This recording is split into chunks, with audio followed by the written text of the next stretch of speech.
Yo, what's up guys? I hope you're all doing well. We may be in the golden year of ARPGs. There's so much news, so many games, so many new releases coming out that I just wanted to put out a video just talking about everything and summarizing all of the big stuff coming out, because it's honestly just an amazing time to be an ARPG player. We finally have, dates of lots of the new seasons, lots of new games that are coming out.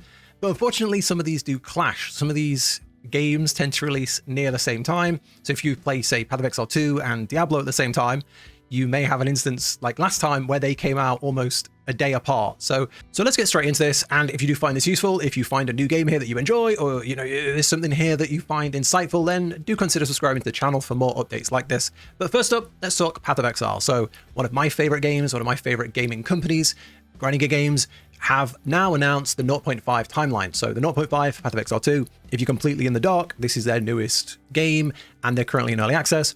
They are doing they're doing a big Exile Con, like their big, where they announce everything towards the end of this year, I believe. So we'll likely see the announcement of the full release soon. But for now, we're still in the 0.5 hype cycle, which is their next big league.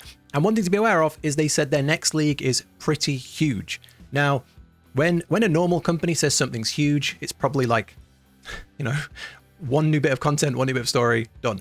When Path of Exile release a normal bit of content, it's a mountain of content. So when they say it's huge, that's eye-opening. That's something to say, oh, hold on, they must have been cooking. So when they say something's pretty huge, it's going to be pretty wild. So that's exciting. The next thing is this is going to come out. They're going to announce this towards the end of April. So that does clash with a lot of other games. So just a warning there. But what does that mean? Well, I wrote this down. So the last time we saw this was they announced on the 4th of December, they announced their last league and it released on the 12th. So what's that? 8 days. So if they do it on like the very, very end of April, we'll see it, late first week, second week of May. If they do it towards the end or like the third quarter of April, we're going to see it at the start of May. So this is coming fairly soon, which is pretty exciting. And yes, it does clash with everything else we're going to be talking about on this list. In terms of content here, all we know really is there's going to be a huge endgame rework, which is probably the most requested thing the game needs in terms of, the endgame, the mapping, the atlas is going to see a huge rework in how that works. There was lots of things that people didn't like them. They received a lot of complaints, so they adjusted things and they kept saying, this is a placeholder, towers, placeholder, maps, placeholder changes. But they're doing a big overhaul, which should have come last time. They didn't have time, moved it all into 0.5. So it's going to be very, very, very interesting to see what they do here. But on top of that, we might see a new ascendancy, new weapon types, things like that. So very exciting. And then POE 1 is also having its big release. So POE 1's new league is coming on March the 6th, and they're having their reveal for that on February 26th. So just in a few days. It's called the Mirage League. So we don't know anything for a few days on that. But yeah, I will say, if you are a POE 2 player and you're very apprehensive about playing POE 1 because you don't want to play the old game, give it a try. All I can say is give it a try. The graphics look a bit worse. The controls are a bit worse. You don't have WASD. And it feels a little bit dated. But they are still updating this game. And lots of Path of Exile players prefer POE 1 for a reason. And you won't know that until you play it. You won't understand why until you get to the end game and you see just the years and years and years and years of content just built up on itself. Then you'll see why people love this game so much. And I would just say give it a try. Not only that, but I get a lot of the time in my videos like, oh, how have you got this outfit? How are you flying? How have you got this thing? And there are rewards normally for completing the seasons in POE 1. So the stuff transfers across both games. So if you're on the fence or you have time when this comes out, give it a try. The game's free, right? So that's it. POE 1 and 2. Okay, now for Diablo. So there's some huge Diablo news, and I can already feel the POE players head into the comment. Oh, he's talking about Diablo. Oh, it's bad. But I like both games. I like ARPGs. I love POE. I love Diablo. I've played every single season of POE 2, every single season of Diablo 4. And has it had some bad ones? Yes. Did it have a rocky launch? Yes. But is it in the best state it's ever been in? Yes. And they are pumping out so much content that if you like ARPGs, there's a lot to play here. So what's coming? Well, they have their new season. Season 12 is releasing on the March 10th, which is very soon. So they are going to have a pretty short season. They're having March 10th is their season. I've done a full rundown of the patch notes and like going over everything if you want to check it out in real heavy detail. But basically they're adding like a kill streak system where as you defeat enemies, you get this streak, and then there are items tied to those streaks. So as you have a streak, the bigger the streak of enemies you've defeated, your items will do different things. So you can kind of see what they do here. So this is a new effect. Look, every 25 enemies you beat, you gain berserking. Every da-da-da-da-da. So that's kind of the theme of this season, along with loads of other changes, some new items, etc., etc., etc. I will say this is a bit of a filler season. It's a shorter season, and you'll see why when we talk about the expansion. But this is only out for like a month or so. But hey, that's I always say about Diablo. Is it a game you can play for, 3 months between each season? No. But is it fun for the week or two you play it? Yes. So hey, it's a new season, and then we have the expansion on April 28th. So this runs it at like a month and a half. So it's a month and a half season, so a very short season.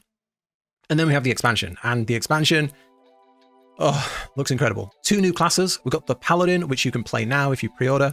And then you've got the Warlock, which we know nothing about until they do the big reveal for the Warlock. So that's coming.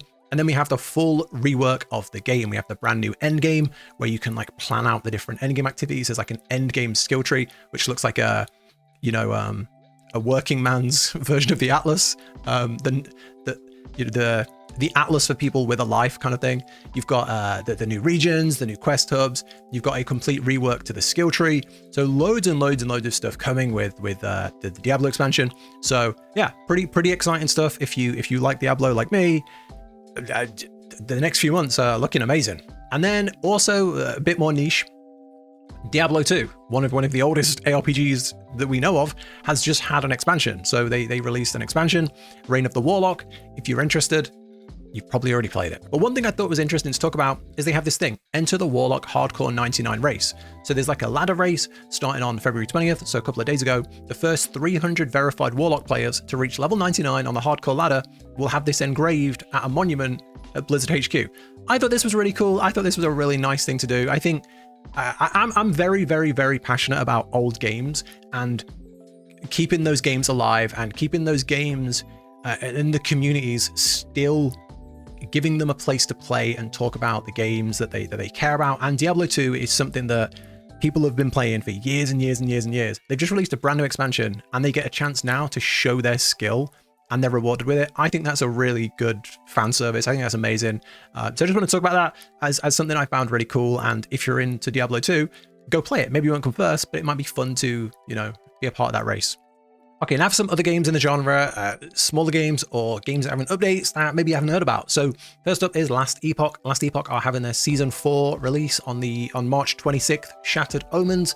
Last Epoch has a pretty smaller, it's more niche, it has a smaller player base, but it does a lot right. I played this when it very first came on to early access, when there wasn't really much to do. I like it. I think it has some really good systems. The patch cycles are a bit long for my taste. I sometimes forget it exists as very, very long patches, and it takes a long time to put stuff out, which I think has hurt it a little bit in the long run. But it still is a really good ARPG if you want to give it a try. There's been some controversy, and I think they got a bit of backlash recently about how they're doing their expansions, or how they're doing their classes, and how that's monetized. But I don't know what the outcome of that was, or whether people are still frustrated about that. But either way, it's a pretty good game, and if you want to try something new and you haven't tried this, I'd definitely give it a go. It's very affordable, and you get so much content for that price. So that's coming soon. Titan Quest 2 is trucking along pretty well. I think they just had their third big patch, but this is, as you can see, it's a really, really beautiful game. I played it when it first came out, and it was stunning. I think it's absolutely beautiful, but there wasn't anything there. It was a very, very, very small part of the game when I tried it. But this is coming along very well. They're still pushing content. So if you want to try something, jump in and give this a go. It's very, very fun.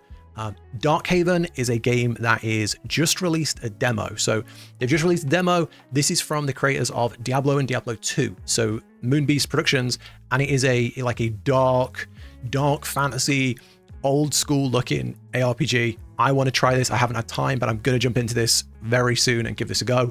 I've seen lots of people talking about this, and if you want to try it, there it is, free demo, why not? Okay, then for some other games, No Rest for the Wicked. Now, No Rest for the Wicked is this doesn't have an update, I just wanted to talk about it. So if you haven't played this, it's a very unique looking game. It has a very unique art style that not many games go for. It's very, very dark, but also very pretty at the same time. The animation style is very, very different. It has a Souls-like combat, so it's not what you would normally expect from an ARPG, but it's really good. And the progression system, again, isn't what you normally see in an ARPG. It's got a very unique, that you have to kind of play it to feel it and understand it, but it almost doesn't feel like an ARPG, but it's a very good ARPG at the same time.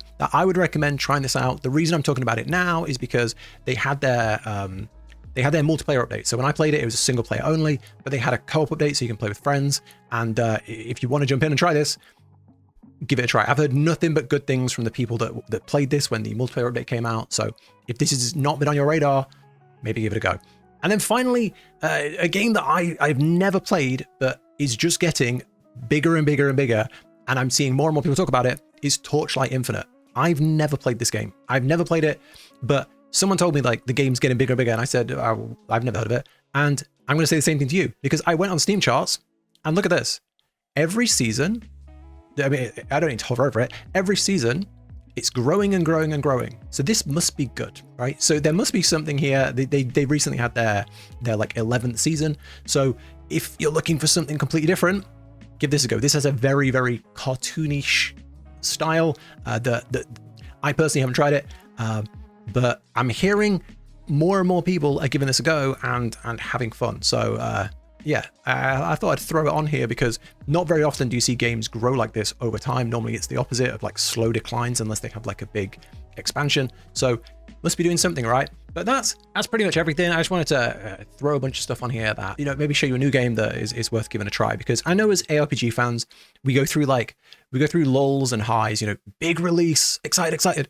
And then you go through that period where there's just nothing to play. You're like, oh, I wish the new season of this game was out. So maybe now you know when the season's coming out, or maybe now you know what you can play until you're waiting for insert favorite game. But that's it from me. If you enjoyed this video, do subscribe for more. Take care, and I'll catch you in the next one.